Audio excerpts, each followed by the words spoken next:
ever get that feeling? Like you're shopping online for something easy, just a new coffee maker, and suddenly, bam, you're lost in a sea of reviews and comparisons and like a million tabs open. Yeah, it's like the internet is almost designed to make you second guess every single purchase. It really is. It's a phenomenon researchers are calling the messy middle of how people act when they're shopping. And this report from Google really goes deep on why we get so lost in the weeds online. Lost in the weeds is a good way to put it. But is this about like targeted ads? Are those what make it so messy? Well, it's more nuanced than just ads themselves. This research, it's not about the ads, it's more about the psychology, like how we actually make decisions in this digital age. Think of it this way. Because of online shopping, the number of choices we have has just exploded. It's created this like overwhelming internet street of options. Okay, internet street. I like that. Yeah. Because it really does feel like you just open your laptop and bam, endless storefronts everywhere. Exactly. And our poor brains, they're not really built to handle that much stimulation.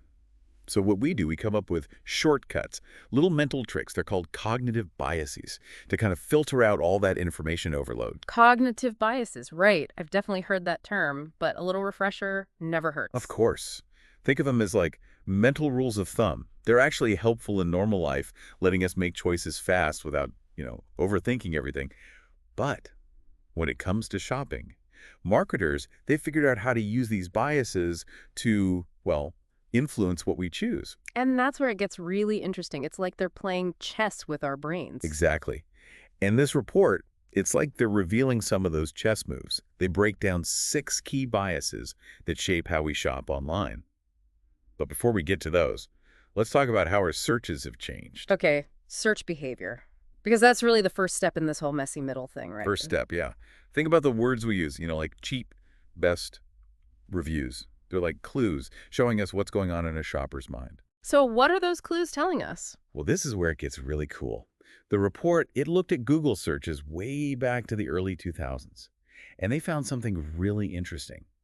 See, back then, searches with cheap were king. But then, around 2009, there's a shift. Big time. Searches for best started taking over. So we went from wanting the most affordable thing to the best quality. I mean, that kind of makes sense, right? People realizing that you get what you pay for. Right. But it's even deeper than that. Cheap, it's objective, easy to compare. Best, though, that's subjective. It's more about our values and what we connect with emotionally. Okay, now I see where you're going. It's not just about price anymore. It's comparing values and features, even how something makes us feel. Exactly. That shift in how we search shows that online shopping, it's not just a transaction anymore. It's a process. Like we're evaluating things way more now. Makes sense when you've got so much information at your fingertips. It's not just about the cheapest thing. It's about the best value for you, the best fit, Totally. Yeah. And that's exactly where those cognitive biases really come into play. Because the more complex our decisions get, the more powerful those mental shortcuts become. Okay, now you've got me hooked. Tell me about these biases. What are these mental loopholes marketers are using to steer us through the messy middle? Okay, lay it on me. What are these 6 cognitive biases that are like secretly controlling our online shopping carts? All right, so the first one, it's called social proof. And it basically comes down to this. Hey, if everyone else is doing it, it must be good, right? Makes sense to me. Like when you see a product with thousands of 5-star reviews or it's got that bestseller tag, Oh, absolutely. that's social proof in action. I'm totally guilty of that. Seeing all those positive reviews, it makes me way more likely to click add to cart. Right. And it makes sense our brains are wired to follow the crowd, Right. especially online when we're bombarded with choices. It's like a shortcut, It's like a shortcut to trust, basically. Okay, what's next? What other mental loopholes are we falling for? All right, the next one is category heuristics. Heuristics, they're basically mental shortcuts based on specific features. Like for broadband, it's data allowance, right? For sheets, it's thread count.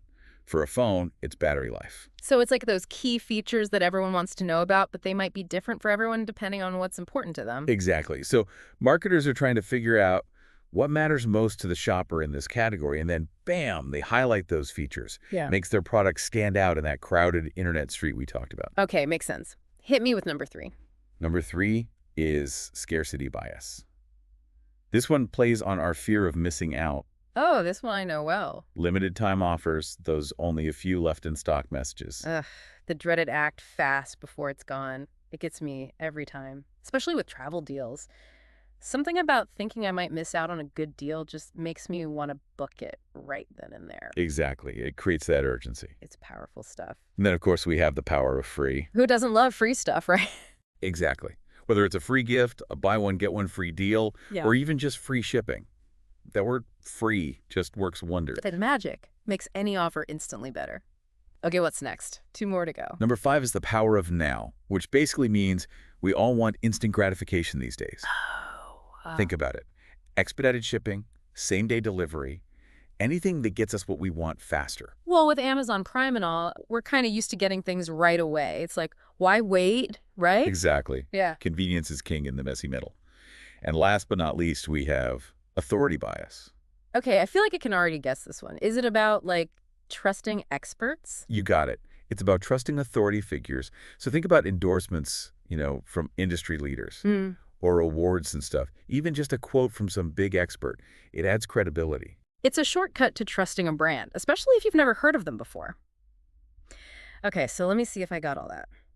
We've got social proof, which is following the crowd, category heuristics, which is all about highlighting those key features, scarcity bias, creating a sense of urgency, You know it. the power of free instant gratification with the power of now, and then good old authority bias, where we trust the experts. Nailed it.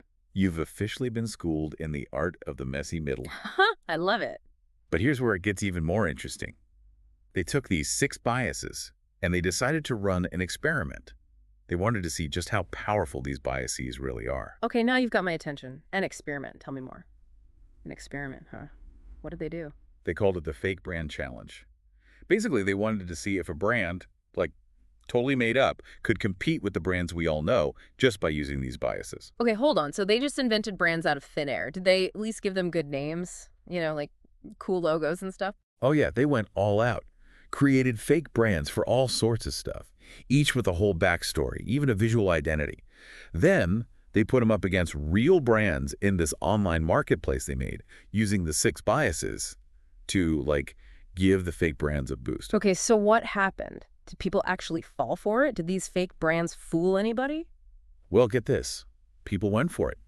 I mean, brand loyalty, it did matter some, but the made-up brands, they gained a lot of ground.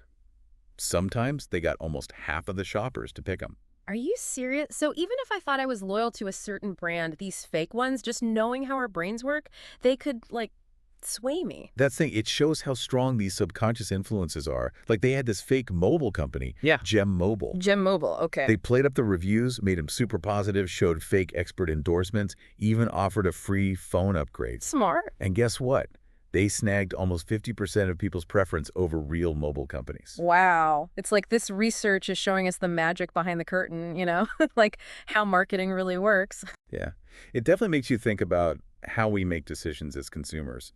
And it shows how important it is for brands, especially new ones, to really get these biases, to use them in a way that clicks with people. So what's the takeaway here? Should we be super skeptical of every good review or limited time offer we see online now? It's not about being skeptical, it's about knowing the game, right?